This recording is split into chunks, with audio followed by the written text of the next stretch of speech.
भाई के प्यार की रुला देने वाली कहानी। एक दुकान में खरीदारी कर रही थी।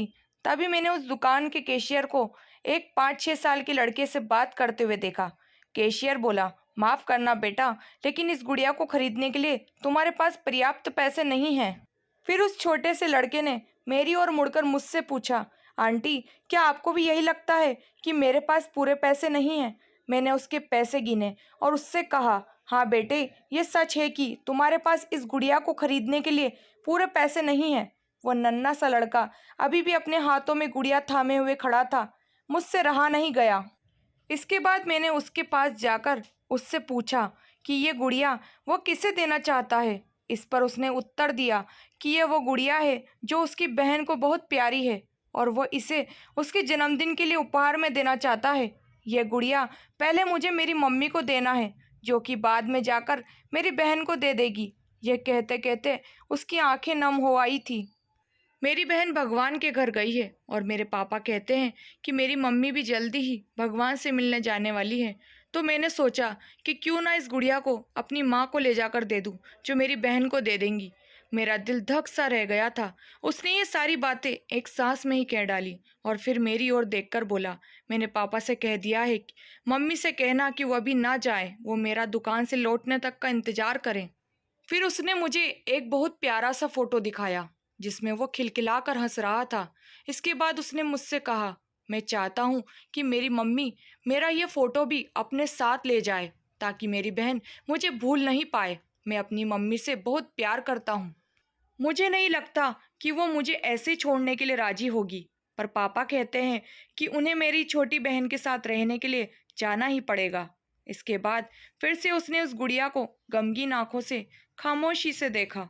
मेरे हाथ जल्दी से अपने पर्स तक पहुंचे और मैंने उससे कहा, चलो एक बार और गिनती करके देखते हैं कि तुम्हारे पास गुड़िया के लिए पर्याप्त पैसे हैं या नहीं।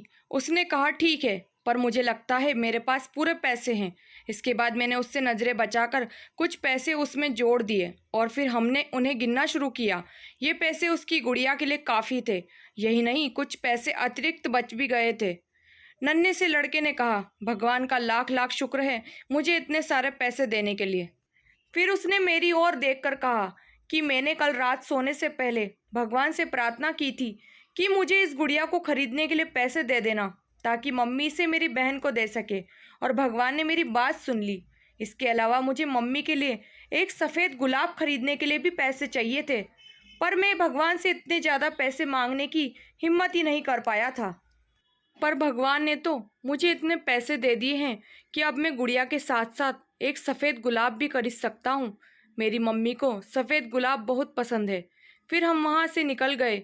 मैं अपने दिमाग से उस छोटे से लड़के को निकाल नहीं पा रही थी। फिर मुझे 2 दिन पहले वाली स्थानीय समाचार पत्र में छपी एक घटना याद आ गई, जिसमें एक शराबी ट्रक ड्राइवर के बारे में लिखा था जिसने नशे की हालत में मोबाइल फ़ोन पर बात करते हुए एक कार चालक महिला की कार को टक्कर मार दी थी, जिसमें उसकी 3 साल की बेटी की घटनास्थल पर ही मृत्यु हो गई थी और वह महिला कोमा में चली गई थी। अब एक महत्वपूर्ण निर्णय उस परिवार को ये लेना था कि उस महिला को जीवन रक्षक मशीन पर बनाए रखना है अथवा नहीं, क्योंकि वो कोमा से बाहर आकर स्वस्थ हो सकने की अवस्था में नहीं थी। क्या वो परिवार इसी छोटे से लड़के का था? मेरा मन रोम रोम कांप उठा। मेरी उस नन्हे लड़के के साथ हुई मुलाकात के 2 दिन बाद मैंने अखबार में पढ़ा कि उस महिला को बचाया नहीं जा सका। मैं अपने आप को रोक नहीं सकी और अखबार में दिए पते पर जा पहुंची जहां उस महिला को अंतिम दर्शन के लिए रखा गया था। वह महिला श्वेत धवल कपड़ों में थी, अपने हाथ में एक सफ़ेद गुलाब और उस छोटे से लड़के का वो फोटो लिए हुए, और उसके सीने पर रखी हुई थी वही गुड़िया। मेरी आंखें नम हो गई। मैं नम आंखें लेकर वहां से लौटी।